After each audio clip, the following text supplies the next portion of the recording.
जितना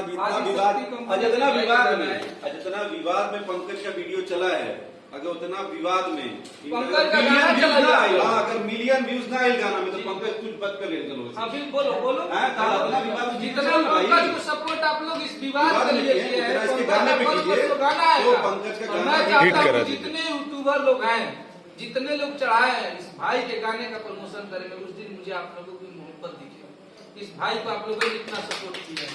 हर हर महादेव, जय हर हर महादेव। फिलहाल जो भी हमारे छोटे भाई हैं कलाकार, उनसे माफ़ी मांगो, और नहीं तो अभी बहुत गाने गाए जाएंगे आपके ऊपर, बहुत गाने गाए जाएंगे।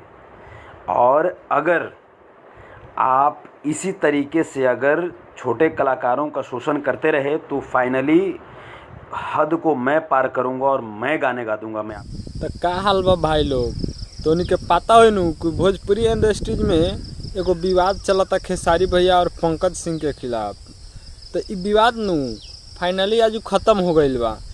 जैसे कि संतोष रेणु यादव कहले रहले कि 8 तारीख तक फाइनली खेसारी भैया के माफ़ी मांगे खातिर, तो उहे भइल बा कि अब खेसारी भैया माफ़ी मांगने वाले पंकज सिंह से और सब विवाद सॉल्व हो गई बा, जैसे कि तू ये वीडियो में देख सकेला लोग।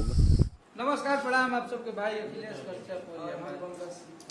बात ये रहे कि हम लोग तनी भइल जवन भी भइल तनी दिन खातिर अंधविश्वास हो गए हमनी के बीच में, और ये बात इतना फैल गई कि अब भइयों के दोष ना रहे कि में कोई हमारा कि इहे धमकी देश भइल ऐसा कि कोई फाइनो देता, केहू अपनो आदमी देता, भइयों के यहाँ तो हमारे केहू पहले उनका कोनो बड़ बात नहीं किया भैया कि हम फिर बानी भैया हमारे नहीं, हमारे सही बात तेजी ले खत्म किया हमनी के।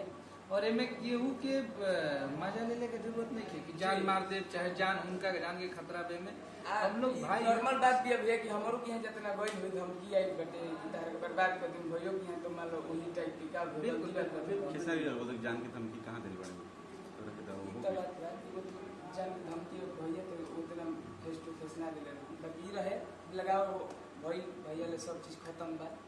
आज भाई ने हम मैनेजर बात कर बिल्कुल। और ये घर का लड़का है हम लोग का, हमनी संगे सब कोई बाप चुनू भैया बानी और पंकज के मामा जी अमित भैया, विवेक भैया, सब कोई बानी जो हमनी को बैठल बनी जाओ, हमनी के एगो परिवार हो। और एकरा खातिर हम धन्यवाद देतनी हमनी के युवा नेता जेकरा के कहल जाओ, और बक्सर जिला के आन बान शान बक्सर का साहब कृष्णानंद सिंह छोटे चाचा और अजय चाचा, सब लोग के सहयोग से हमनी के एक बानी जाओ और आजीवन एक रह जाए। और एगो परिवार में बहुत परिवार हो जाला तो मैं खटपट होला, तो बिल्कुल सब कुछ जब हो गया सब लोग सही है तो सही है।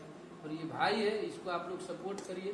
और पंकज से हम यह कहब कि निमन गाओ, मेहनत करो जरूर एक दिन। कोनो दबाव नहीं है ना पंकज, दबाव का एकदम ना दिल वाली बात, बस यही है कि कोई दबाव नहीं। बस हाँ बोली पंकज जौन बा सब क्लियर बा भैया हमारे। बाकी बात ये बढ़ गई रहे भैया की समझल ना भैया कि हम पहले ना हो गइल ना एकदम क्लियर हो भैया। कोई लोगो समझो कि केहू के धमकी ना देवल जाओ। बात एकरा में दूसरा के मजा लेला के जरूरत नहीं है। सबसे पहले वो यूट्यूबर लोग के हमनी के कह देते नहीं जा कि तनकी 80 रुपया कमाए खातिर तिल के ताड़ मत बनाई जा आप सब। एकरा में हमनी के समाज में कितना गंदा प्रभाव जाता। अब हो सकता पंकज ने गलती किया, अखिलेश कश्यप ने गलती किया, ये गलतियां आप लोग इतना बढ़ा चढ़ा के बता दें कि समाज में और भी लोग इसको करने के लिए सोचने लगेंगे। तो आप लोगों का काम यूट्यूबर लोगों का कि सही चीज बताइए। सबसे बड़ा बात होला कि माफी के शिकायत कर जाला तो बहुत बड़ दिल होला। और यूट्यूबर के मतलब ये होला कि ना वो खेसारी भैया के यूट्यूबर होगा तो ओकरा के बढ़ा चढ़ा के खेसारी लाल यादव ने ये कर दिया, वो कर दिया, पंकज सिंह ने ये कर दिया। एकरा में ऐसा समस्या पैदा हो रही है कि दो परिवार अलग होता रहा। छोटी छोटी बात के पंकज के हम इस सोच के कबो लड़ाई झगड़ा ना कर रहे हैं। पंकज एक सुपरस्टार गायक है, चाहे बहुत बड़ा, हम इनका आजीवन छोट भाई मन ले बनी, और छोट भाई समझ के इनका संगे हम ले रही। और जो लाइव में इनका पे हमला हुए चाहे थप्पड़ के मतलब ओकरा खातिर फिर से सॉरी बोला था कि बिल्कुल ना हो के चाहिए। हमरा से वो गलती भइल बा, एकरा के हम हमेशा सॉरी बोल ले बनी कि हमरा ना चाहते हुए भी हो गई, जो कि आप सब लाइव में देख ले रहे इना हो। अभी सब बंद उन करके चुपचाप से लोग गाना बजाना चालू कीजिए, गाना वाना गाई जाओ। पंकज नया गाना होता साफ सुथरा बढ़िया वाला